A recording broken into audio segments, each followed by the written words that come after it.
కొంటాం. డబ్బులు ఉంటే డబ్బులు లేక కొనట్లా.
నేను ఎలా తెలుసు మీకు?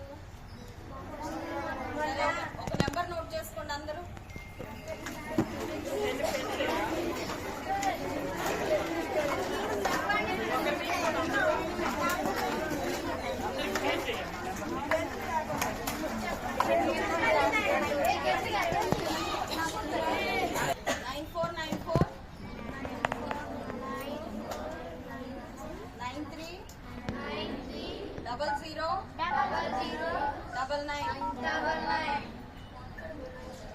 ఏ ప్రాబ్లం వచ్చినా ఈ నెంబర్కి వెంటనే కాల్ చేయాలి.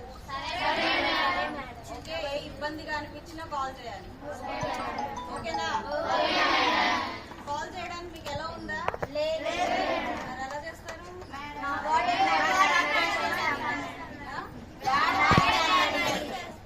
మీ వార్డెన్ మేడం అడిగి ఈ నెంబర్ అని చెప్పి చేయకండి. ఓకేనా?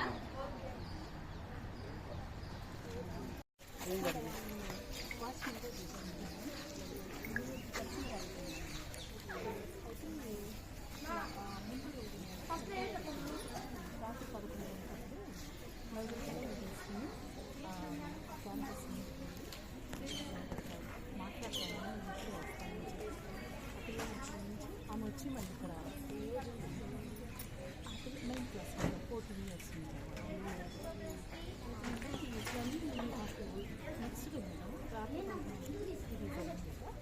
నెక్స్ట్ నెక్స్ట్ నేను హాస్టల్ రాదని పిల్లలు చెప్పాను. చెప్తే అప్పుడు ఆ నలుగురిని పిలిచి ఏం జరిగిందని చెప్పి అడిగితే వాళ్ళు ఆమె తీసుకెళ్ళి మాట్లాడుతాను. అక్కడికి వెళ్ళేసరికి 2 బాయ్స్ ఉన్నారు. ఒక అబ్బాయి పక్కన నిలబడి ఉన్నాడు, ఒక అబ్బాయి ఇక్కడ నిలబడి ఉన్నారు. మేము వెళ్ళగానే రాని అమ్మాయి భుజాల మీద చెయ్యి వేసుకుని పక్కన తీసుకెళ్ళాము. మేము ఇంకా భయం వేసి పక్కన నిలబడి ఉన్నాము.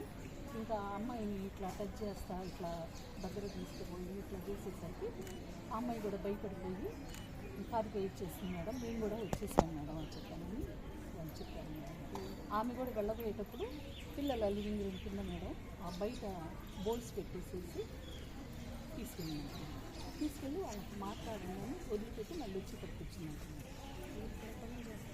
నేను 3 years మేడం, 3rd year అండి. ఝాన్సీ గారు మేడం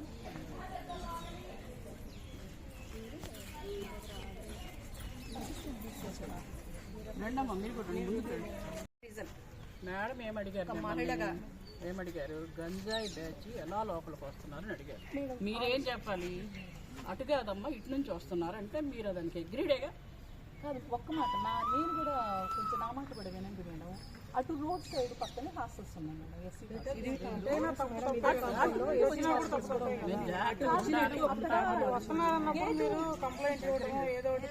మేము కరస్పాండెంట్ గారికి కూడా చెప్పాం మేడం. ఆ హాస్టల్స్ మేడమ్స్ కూడా ఇప్పుడు మేము వస్తున్నామని కరస్పాండెంట్ గారికి తెలీదా? తెలుసు మరి ఎందుకు రాలేదు ఆవిడ? ఎవరు రాణి గారే కదా మీకు కూడా కరెస్పాండెంట్. అదే ఇప్పటి వరకు ఇంతమంది ఇప్పటి వరకు ఉంది. వాళ్ళ అమ్మాయికి ఎగ్జామ్ చెప్పారు. ఒకసారి కాడి ఫోన్ చేయండి. ఒకసారి ఉన్నారు ఇప్పటి వరకు ఉన్నారు.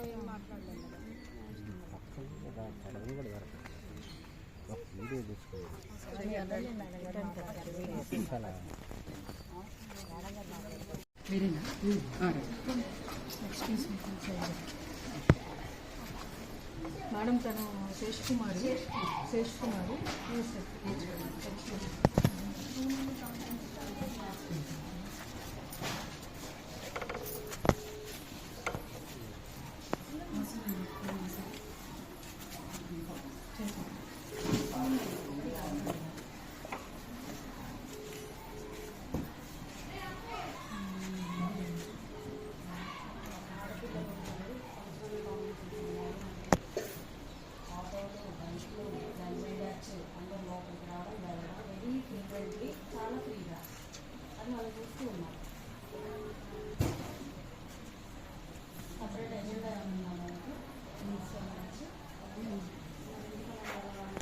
రాజా గార్డెన్ 1 నుంచి షిఫ్ట్ చేశాను షెల్టర్ కోసం అనేసి అక్కడ కన్స్ట్రక్షన్స్కి ఇక్కడ షిఫ్ట్ చేశాను. నేను కమిషన్ అప్పటి నుంచి కూడా ఇది ఇలానే ఉంది. ఇక్కడ కాలేజ్ హాస్టల్ ఉండేది మేడం. ఇక్కడ బాగా వచ్చే కదా 2 years కాదు పాస్ 1 yearకే విపరీతమైన కంప్లైంట్స్ కాలేజ్ హాస్టల్ కూడా ఉంది. ఇక్కడ నుంచి కంప్లైంట్స్ ఉన్నా అందుకని ఇక్కడికి వచ్చాను నేను. మీరు ఎప్పటి నుంచి చేస్తున్నారు? 2 years చాలా అద్భుతంగా విజయం చేస్తున్నారు. పిల్లలకి ఏమైనా చేయకపోతే ఎలా చెప్పండి. మీరు ఒక్కసారి కనీసం జెండర్ క్లియర్ చేయాలి. లోపల ఫామ్ వస్తాయని చెప్పారు అథారిటీస్.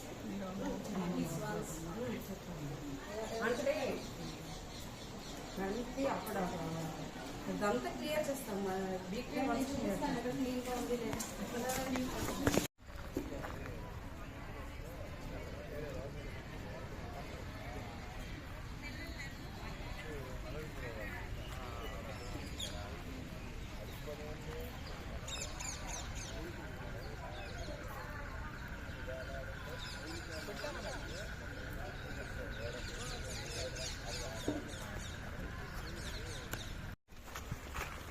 అందరికీ నమస్కారం అండి. ఈరోజు స్టార్ గర్ల్స్ హై స్కూల్లో ఉన్నాము.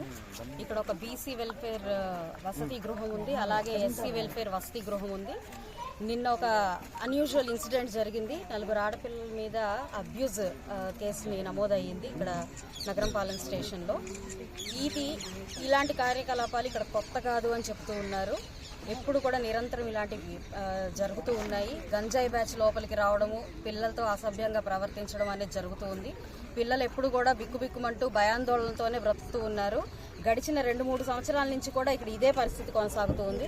అదేవిధంగా ఇది ప్రైవేట్ ల్యాండ్ అవ్వడం వల్ల చుట్టూ జంగిల్గా మారిపోయి అడవిలో బతుకుతున్న పిల్లల్లాగా ఉన్నారు. క్లాస్ రూముల్లోకి పాములు రావడము, క్రిమికీటకాలు రావడము, చాలా భయాందోళనతో బ్రతుకుతున్నారు. అది కూడా కింద చాపలు వేసుకుని వాళ్ళు పడుకోవడం జరుగుతుంది. ఫుడ్ అంతకంటే ఘోరంగా ఉంది. ఇక్కడ ముక్కిపోయిన బియ్యంతో, పాడైపోయిన కూరగాయలతో ఇక్కడ వీళ్ళు దీన్ని నిర్వర్తిస్తూ ఉన్నారు. నేను చాలా ఇమీడియట్గా ఈ కరస్పాండెంట్ని వెంటనే యాక్షన్ తీసుకోవాల్సిందిగా నేను ప్రభుత్వాన్ని కోరుకుంటూ ఉన్నాను. ఈవిడ తొందరగా రాజీనామా చేయాలని కూడా కోరుకుంటున్నాను. ఎందుకంటే 2 సంవత్సరాల నుంచి జరుగుతున్నా కూడా నిమ్మకు నీరెత్తినట్టు ఏ మాత్రం యాక్షన్ తీసుకోకుండా ఇంత దూరం తీసుకొచ్చి ఈరోజు బయటపడిన అంశం కాబట్టి ఇది అందరికీ తెలిసింది. బయటపడిన అంశాలు ఎన్నో జరుగుతూ ఉన్నాయి ఈ క్యాంపస్లో. బాత్రూమ్స్ తీసుకున్నా కూడా కంప్లీట్గా డోర్లు కూడా లేని పరిస్థితి. ఆడపిల్లల వసతి గృహం ఇది పైపెచ్చు. దీనికి తీసుకున్న యాక్షన్ లేదు. యంత్రాంగం కూడా చాలా రీసెంట్గా అపాయింట్ అవడం వల్ల వారి దృష్టికి కూడా ఇక్కడ ఉన్న కరెస్పాండెన్స్ వెళ్ళకపోవడం వల్ల వాళ్ళు కూడా ఎలాంటి యాక్షన్ తీసుకోలేని పరిస్థితి నెలకొంది. కాబట్టి మేమందరం మహిళా సంఘాలుగా ఒక మహిళగా ఖచ్చితంగా ఇక్కడ ఆడపిల్లలకు జరుగుతున్న అన్యాయాలకి ఈ కరెస్పాండెన్స్ వెంటనే దిగాలి. ఈవిడ మెయింటెనెన్స్, ఈవిడ కరెస్పాండెన్స్ అండర్లో ఖచ్చితంగా ఇక్కడ పిల్లలకు మాత్రం సేఫ్టీ లేదు. కాబట్టి మేనేజ్మెంట్ వార్డన్స్ మీద స్ట్రిక్ట్ యాక్షన్ తీసుకోవాల్సిందే. నేను ఇక్కడ పోలీస్ వారిని కానివ్వండి, ప్రభుత్వాన్ని కానివ్వండి, ఇది చాలా స్ట్రాంగ్గా నేను కోరుకుంటున్నాను. ఇమీడియట్గా దీని మీద యాక్షన్ తీసుకొని ఇక్కడ పిల్లలకు కూడా మంచి ఎమ్యూనిటీస్తో ఈరోజు గవర్నమెంట్ నుంచి చాలా సంక్షేమం ఇక్కడ వెల్ఫేర్ హాస్టల్స్కి చేరుతూ ఉంది. మరి ఇవన్నీ ఎట్టుపోతున్నాయి, పిల్లలు ఇంకా అధ్వాన పరిస్థితుల్లో ఎందుకు బతుకుతున్నారు, ఇవన్నిటి మీద దృష్టి పెట్టి ఫాస్ట్గా యాక్షన్ తీసుకోవాల్సిందిగా కోరుకుంటున్నాను. మేడం ఇక్కడ ప్రభుత్వ సొమ్మును వేస్ట్ చేస్తూ వస్తలేని చోట కూడా ఎందుకు పర్మిషన్ ఇస్తున్నారు వీళ్ళు? దాని మీద గత ప్రభుత్వం చేసిన అరాచకాల్లో ఇది కూడా ఒకటి. ఇష్టారాజ్యంగా ఎట్లా పడితే అట్లా ఎవరికి కావాలంటే వారికి పర్మిషన్లు ఇవ్వడం, వారిని అలాగే రన్ చేసుకునేలాగా చేయడం, మినిమం ఇమ్యూనిటీస్ ఉన్నా లేకపోయినా పట్టించుకోని పరిస్థితి. ఈరోజు గర్ల్స్ హాస్టల్కి 1+3 సిబ్బంది ఉండాల్సింది ఎవరు లేకుండా బ్లైండ్ వాచ్మెన్ని పెట్టి రన్ చేస్తున్నారంటే ఇది హాస్యాస్పదమైన విషయం. గర్ల్స్ హాస్టల్కి ఒక బ్లైండ్ వాచ్మెన్ రన్ చేస్తూ ఉన్నారు. ఇంకా అలాగే కుక్ వాచ్మెన్ కింద, అలాగే కుక్ కింద డ్యూయల్ రోల్ పాటిస్తూ ఉన్నారు. నిన్న జరిగిన ఇన్సిడెంట్స్లో కూడా ఆ కుక్కే ఇలాగ మగపిల్లల్ని లోపలికి తీసుకొచ్చి ఆడపిల్లలతో కల్పించడం, వారితో అబ్యూజ్ అవ్వడానికి కారణంగా కూడా ప్రధాన పాత్ర పోషించడంలో వారు ఉన్నారు. సో అవగాహన లేని సిబ్బందితో పిల్లలు చాలా ఇబ్బంది పడుతూ ఉన్నారు. కొంతమంది సిబ్బంది అయితే ఇదొక అనకూడని విషయం, ఆడపిల్లలకి ఒక అడ్డాలాగా మగపిల్లలందరినీ గంజాయి బ్యాచ్ని అలౌ చేసి చాలా అసభ్యకరమైన ప్రక్రియలో వీరు కూడా భాగస్వాములు అవుతున్నందుకు తీవ్రంగా ఖండించాలి. వీళ్ళందరికీ కఠిన చర్యలు తీసుకోవాల్సిందిగా నేను కోరుకుంటున్నాను. అంటే ఈ ఆడపిల్లలు కదండి చాలా మంది చెప్పుకోలేకపోతున్నారు. దీని మీద కలెక్టర్ గారు ఏమైనా ఎంక్వైరీ అడుగుతారా? అడగాలి. ఈరోజు నేను ప్రతి క్లాస్లో పిల్లల్ని ఎలా ఉన్నారు అని అడిగితే చాలా అద్భుతంగా ఉన్నాం, మా హాస్టల్ చాలా బాగుంది అని చెప్తున్నారు. ఒకటే వాయిస్తో ఏదో వాళ్ళకి ట్రైన్ చేసినట్టు. సో ట్రైన్డ్ పిల్లలు ఎలా చెప్తారో అలా చెప్తున్నారు. కానీ అదివరకు నా ఒక ఆఫీస్కి ఎన్నో కంప్లైంట్స్ వచ్చినాయి డైరెక్ట్గా. ఇట్లా మాకు పాములు వస్తున్నాయి, ఇక్కడ గంజాయి బ్యాచ్ వచ్చి భయంగా ఉంది, మగపిల్లలు వచ్చి అల్లరి చేస్తున్నారు, ఇక్కడే అడ్డాలాగా కూర్చొని చాలా ఇబ్బంది పెడుతున్నారు, అరుస్తున్నారు అని చెప్పి చాలా కంప్లైంట్లు వచ్చాయి. ఈ రోజు పిల్లల దగ్గరికి వస్తే మేము చాలా బాగున్నాము అని ట్రైన్ చేసి కూర్చోబెట్టారు ఇక్కడ పిల్లల్ని. ఖచ్చితంగా వీటి మీద యాక్షన్ తీసుకోవాలి. కలెక్టర్ గారు పూనుకొని దీని మీద ఒక కమిషన్ వేసైనా దీన్ని సాల్వ్ చేయాల్సిందిగా నేను కోరుకుంటున్నాను. అంటే విద్యా వ్యవస్థ మీద ఎన్నో మార్పులు తెస్తున్నారు, ఇప్పటికి కూడా స్టాప్ల మీద పనుకుంటున్నారంటే ప్రభుత్వం వైపు నుంచి ఎలాంటి సహకారం అందించట్లేదా మీరు? ఈరోజు బంక్ బెడ్లు ఇచ్చామన్నారు, అయితే కేవలం రూమ్స్ చాలా చిన్నగా ఉన్నాయి, 150 పైన పిల్లలు ఉన్నారు కాబట్టి వాళ్ళందరికీ అకామిడేట్ చేయలేని పరిస్థితుల్లో బంక్ బెడ్లు తీసేసామని చెప్పి ఇక్కడ సిబ్బంది చెప్పారు. అయితే అదొక ఆన్సర్ కాదు. దానికి ఉండాల్సిన ప్రక్రియలో ఇంకా పిల్లలు ఉన్న దాని ప్రకారం పెంచుకుంటూ పోవాలి, వాళ్ళకి బెడ్స్ ఇవ్వాలి. ఖచ్చితంగా గవర్నమెంట్ నుంచి అవన్నీ అందుతున్నప్పుడు వాళ్ళకి ఆ సౌకర్యాలు ఇచ్చి తీరాలి. కానీ అవి వృధాగా పడేయడం, మన ప్రజా సొమ్ముని, ప్రభుత్వ సొమ్ముని ఇలాగా నిర్వీర్యం చేసి దుర్వినియోగం చేసుకోవడం ఇది చాలా తీవ్రంగా ఖండించాల్సిన విషయం.